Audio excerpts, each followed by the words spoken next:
Juan Alberto, buenas tardes. Buenas tardes, muchas gracias por invitarme a platicar con tu auditorio. Un saludo a todos. Gracias, Juan Alberto. Juan Alberto, pues, ¿qué es lo que está pasando en el sur del país, específicamente en Chiapas? Los problemas acumulados que conocemos históricamente, pero ahora pareciera que están agudizándose por más factores de crimen organizado, de tráfico de personas, de muchos detalles que están sucediendo ahí en Chiapas. ¿Qué está pasando por allá, Juan Alberto? Pues mira, es una situación muy delicada. Yo creo que el presidente comete un gran error al tratar de minimizar la situación de violencia en Chiapas, que se está deteriorando más rápido de lo que se imaginan. El problema que tiene López Obrador es que la violencia, la inseguridad, los asesinatos, homicidios dolosos pueden ser el Waterloo de su gobierno para la historia, porque va a terminar con una cifra muy alta de asesinatos violentos. Y minimizar la situación de Chiapas es, pues básicamente, un error porque ya es una zona muy conflictiva. Históricamente se han presentado situaciones bastante extremas y ahora tenemos como añadido a la situación histórica de Chiapas que todos los cárteles del narcotráfico están operando en ese estado. Todos están disputando, principalmente ahorita, el tráfico de personas. Hay una migración de 2,000 contrabandos de personas diariamente, que es lo que calcula el gobierno de los Estados Unidos. Y ese negocio se ha vuelto muy lucrativo, además de que la zona fronteriza con Guatemala es una zona donde se cruzan armas y drogas por las regiones del Petén. Y hay una situación de disputa que recientemente provocó una crisis de desplazamiento forzado. Hay un ocultamiento de la realidad de Chiapas por parte del gobierno estatal. Te compartí 2 documentos que tienen que ver con peticiones de acceso a la información, donde el gobierno de Chiapas niega conocer la situación de los cárteles, niega conocer qué cárteles operan en Chiapas, niega los delitos y todo lo que se está sucediendo. Y es una manera de ocultarle. Quizás el presidente de esa manera no se ha informado que ha habido ya masacres que han ocultado. Hay una con testimonios de enfrentamientos entre grupos que hablan hasta de 60 muertos que no se han reportado. Y todo eso crea una situación donde próximamente, si continúan los ataques a los zapatistas por grupos paramilitares, si la inundación de armas por parte de los cárteles que ha provocado que comunidades indígenas ahora tengan armas de grueso calibre.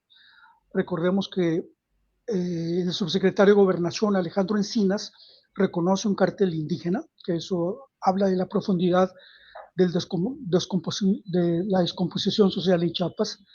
Todo eso nos lleva a que históricamente, como ha ocurrido en otras partes, podríamos pronosticar enfrentamientos y masacres sin precedentes.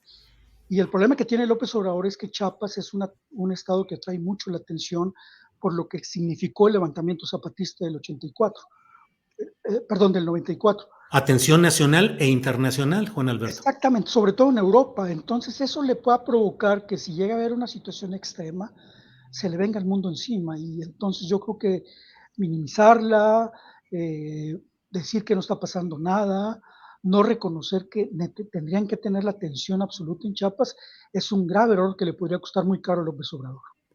Juan Alberto, si me permites, y le pido a Andrés Ramírez que nos vaya poniendo de nuevo este texto, que es una solicitud de información que tú hiciste a las áreas de transparencia de Chiapas. Andrés, si nos pones por favor el texto para irlo leyendo desde el principio, en donde se le solicita a la Fiscalía General del Estado, Juan Alberto Cedillo Guerrero, a través de la Plataforma Nacional de Transparencia Chiapas, pregunta, dice, deseo conocer cuántos grupos del crimen organizado o cárteles han detectado que operan en Chiapas y cuáles son sus nombres, conocer las zonas que han detectado que controla cada grupo y cuáles son los puntos rojos de mayor conflicto en la frontera con Guatemala. También, por favor, que me compartan una lista con los 5 principales delitos que cometen los grupos del crimen organizado en el estado. A ello responde esa unidad de transparencia de la Fiscalía General del Estado de Chiapas. Responde lo siguiente, dice que no tiene... Eh, adelante, Andrés, por favor, adelante, adelante. Le dicen, más adelante, por favor, ya, que analizada la información, adelante, y habiendo recibido todo lo que preguntó, pues que no hay ninguna información, que no hay ninguna información de eh, tiene a bien haciéndole saber que no se localizó ninguna información respecto a la solicitud requerida en razón de que no se conoce de delitos relacionados con grupos de crimen organizado o cárteles. Eso es, Andrés, gracias. Juan Alberto, pues oficialmente no hay nada, no hay ni cárteles, ni hay delitos cometidos por nadie. ¿Qué sucede, Juan Alberto? Imagínate, esa a mí es la respuesta más sorprendente que he recibido con las solicitudes de transparencia, porque, es decir, la prensa, las redes sociales, la misma población menciona grupos, menciona enfrentamientos y la fiscalía responsable de la seguridad no conoce. La misma petición se le hizo a la Secretaría de Seguridad y ellos Ajá. fueron más omisos, dijeron, no, pues nos declaramos incompetentes para responder. Ahí Es lo decir, tenemos también el documento, Andrés. sí, es Sí. decir, las autoridades de Chiapas Uh-huh, señalan que no conocen los problemas de inseguridad de su estado. Entonces, uh-huh. si eso es lo que le informan al presidente, pues por eso el presidente minimiza, ¿no? Uh-huh. Y todo esto creando un caldo de cultivo muy complicado que implica de lo que ya nos has hablado, de desplazados, de muchos problemas, y el gobierno estatal de Rutilio Escandón, en términos generales hay muchas críticas, pero ¿cómo has visto el comportamiento pues de la autoridad estatal en sí, Juan Alberto? Pues mira, se puede tomar en cuenta desde la perspectiva cómo han operado otros gobiernos con la misma situación. Es decir, el actual gobernador de Chiapas, si uno lo compara cómo respondió Yarrington, cómo respondió Moreira, cómo respondió Luis Hernández, y es el mismo patrón. Es decir, cuando sus estados están gobernados por el crimen organizado, reaccionan casi de la misma forma, negando, minimizando, haciendo creer que están haciendo cosas, y lo único que demuestran es incapacidad y complicidad. Desgraciadamente, el problema más grave que tenemos con estos gobiernos es que no es solamente que a veces sean incompetentes, sino que la mayoría de las veces son cómplices de diversos niveles. Eh, el último caso del secuestro de los 16 trabajadores de la Secretaría de Seguridad, pues dejan muy claro ese nivel de complicidad, porque ellos pedían la renuncia de 3 altos funcionarios de la Secretaría de Seguridad por estar protegiendo otro cártel, ¿no? Eso lo pedía Cártel Jalisco Nueva Generación, porque según ellos están protegiendo Cártel de Sinaloa. Entonces tenemos esa situación que hace que el escenario se perfile bastante delicado porque cuando tú proteges un cártel, necesariamente el otro va a responder y puede llegar al extremo de calentar la plaza, como le llaman ellos, generándote una situación totalmente incontrolable. Uh-huh. Juan Alberto, tu mirada de periodista, ¿hacia dónde te lleva en escenarios futuros? ¿Qué es lo que a lo que más le vas a poner o le estás poniendo ya atención en ese escenario complicado de Chiapas? Pues mira, precisamente esa solicitud de información, los que estamos trabajando esta situación, hay colegas como Ernesto, que estamos trabajando juntos, Ernesto Ledesma, hay académicos y hay organizaciones de derechos humanos en Chiapas.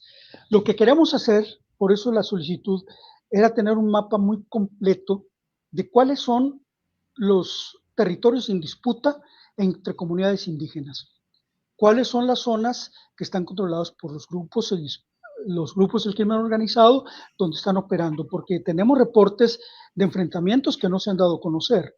Tenemos reportes de situaciones de violencia donde prácticamente son como fuego, se prenden y se apagan, pero ahí está prendida la mecha. Entonces, la idea central ahorita es tener un mapeo claro de qué grupos operan, dónde se están disputando, dónde están las zonas de disputa y lo que todo el mundo teme en este momento, que el ejército zapatista y la zona del ejército zapatista, ante esta situación de crisis de violencia generalizada, sea atacada por los grupos paramilitares. Entonces, porque estamos viendo que es precisamente un escenario donde hay varias zonas y teatros de guerra. Entonces, lo primero que tratamos de hacer eh, es ubicar cuáles son las zonas en disputa, qué grupos están operando y cuáles son las crisis de enfrentamiento entre grupos que están disputándose comunidades desde tiempo atrás. Juan Alberto, dices temor de que grupos paramilitares ataquen al Ejército Zapatista de Liberación Nacional, a las comunidades que están en esas condiciones. Estamos hablando de algo que alteraría un mapa de entendimiento y de conciliación que se ha mantenido a lo largo de décadas desde el levantamiento zapatista. Este sería el momento más crítico, más peligroso para ese planteamiento del zapatismo. Sin duda, sin duda. Y el asunto es que eso no es potencialmente futuro, está ocurriendo. Está ocurriendo, han estado recibiendo ataques, han estado recibiendo pequeñas agresiones, pero la respuesta que se puede dar es de dimensiones mayores. Y esto que se conjugue con toda la situación de crisis de enfrentamiento entre los cárteles. Estamos hablando de tres tipos de enfrentamientos entre comunidades en sí mismas, el caso de Panteló y todo lo que ya sabemos, con los machetes del grupo antagónico, eh, las zonas del conflicto entre los cárteles, que necesariamente ya han habido enfrentamientos donde tiene el gobierno estatal, tiene la suerte que los propios ejércitos de sicarios que se enfrentan recogen sus muertos. Y esos muertos no entran en las estadísticas, pero ocurren. Y tenemos el tercer elemento, que es los enfrentamientos en la zona zapatista. Ujú. Juan Alberto, en esto y con pues todo el cuidado que el tema requiere, pero ¿detectas solamente una irrupción del crimen organizado como tal o también cierto planteamiento político que pretenda disminuir o extinguir la presencia de un proyecto zapatista en la zona? Las dos cosas, Ujú. las dos En, cosas. en lo político, ¿por qué? Pues porque simplemente es una situación donde los grupos antagónicos que se quieren deshacer de los zapatistas y de las zonas que controlan. Es decir, hay zonas que les interesan que estuvieran libres. Hay una situación donde el zapatismo se ve como un grupo que perdió fuerza, que se puede decir que perdió fuerza, que perdió prestigio, que perdió capacidad, pero lo que no se considera es que si hay una situación de agresión, esa supuesta debilidad del zapatismo puede crecer por la gran impacto internacional que pueda tener un ataque en su contra. Bien, Juan Alberto, pues te agradezco como siempre la posibilidad de platicar, a reserva de lo que desees agregar o precisar. Agradecido por esta oportunidad de platicar contigo. No, solamente agradecerte también porque desgraciadamente la situación de Chiapas es algo tan potencialmente peligroso que se tiene que estar monitoreando todo el tiempo. Bien, pues gracias, Juan Alberto. Seguimos en contacto. Hasta luego. Gracias a ti, un abrazo al auditorio. Gracias.